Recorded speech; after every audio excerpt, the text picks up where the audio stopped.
Namaste. Today I want to focus on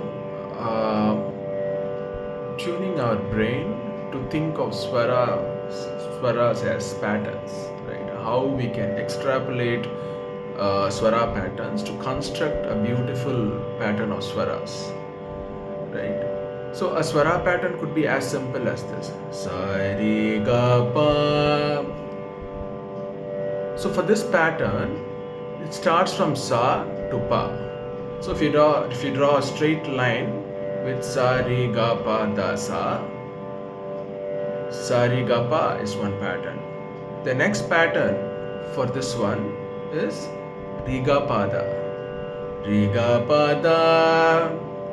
and the next one after this is ga pa da sa.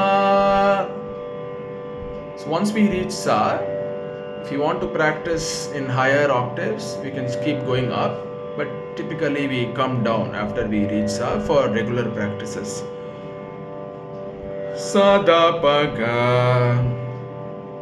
Next pattern to this is da pa ga ri.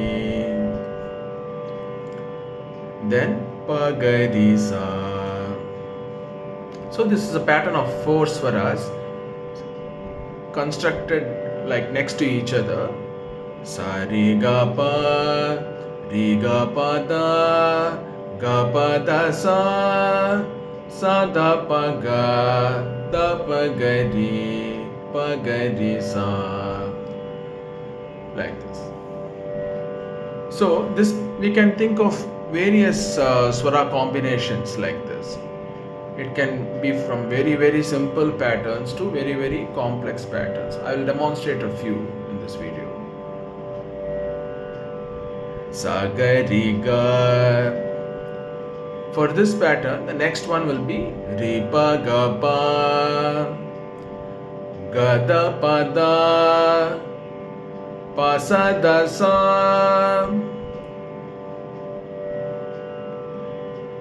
Now, when we talk about patterns, we also talk about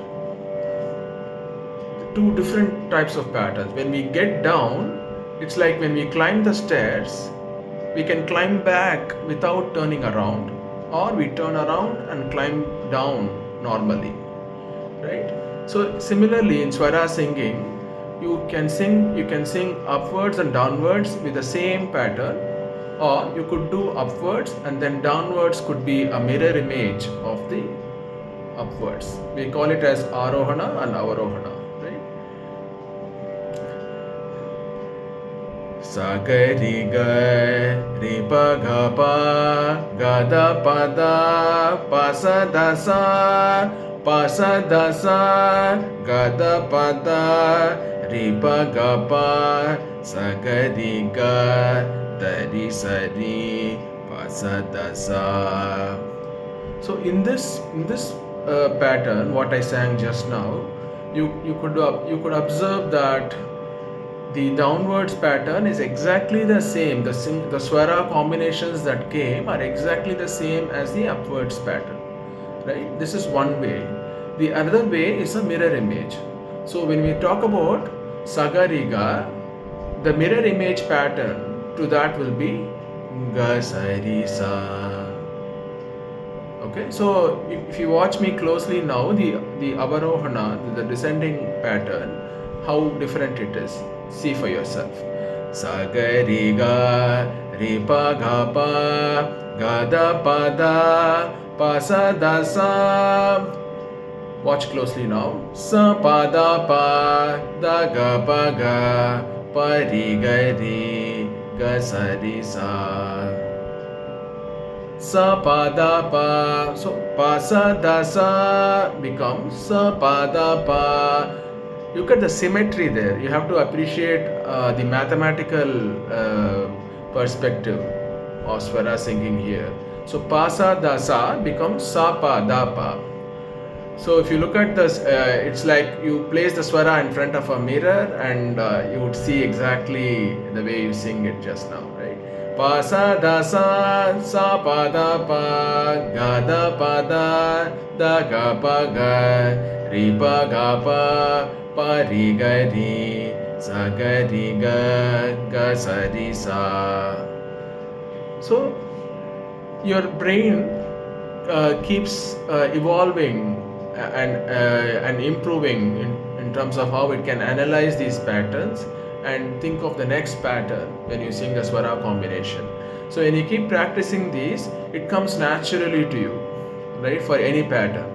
So it need not be a sequential pattern also. I'll tell you another pattern that can be little bit more complex.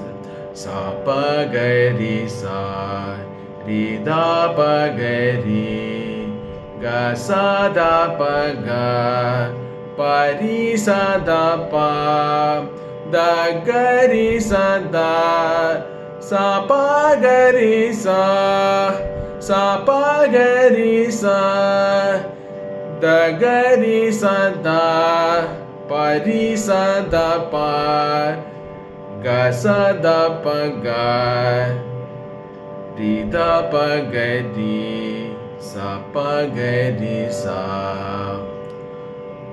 This is one of the pattern.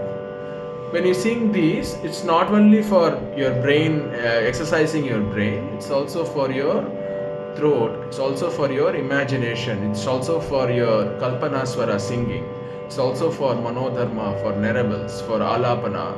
You can use these patterns wherever you want, but when you practice this a lot, then automatically these patterns will emerge when you sing like kalpanaswaras or neraval or alapana or whatever. So keep practicing this and keep training your brain to think of various ways. Appreciate the mathematics of all this. That's very important. And then you will see how differently you see these swaras and ragams and everything. Until next time, see you.